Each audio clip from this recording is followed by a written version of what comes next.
Hello everyone, welcome back to my channel. তো বুধবার দিন আমরা সবাই গিয়েছিলাম কৃষ্ণনগরে ঠাকুর দেখতে। বেরোনোর আগে সারা দিন প্রায় বৃষ্টি হয়েছে, আর বেরোনোর পর দেখলাম একটা সুন্দর রামধনু উঠেছে। ফাইনালি আমরা কৃষ্ণনগর চলে গেছিলাম। আমার মামার বাড়ি থেকে কৃষ্ণনগর বেশিক্ষণ লাগে না, যদিও আমরা টোটোতে গিয়েছিলাম।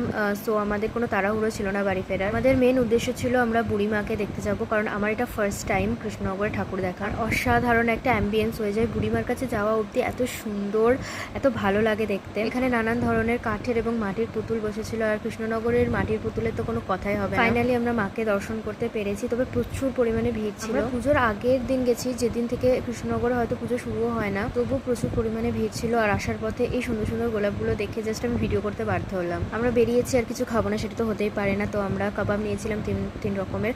প্রথমে ঠিক হয়েছিল যে বাইরে থেকে খেয়ে আসবো, সেটা হয়নি।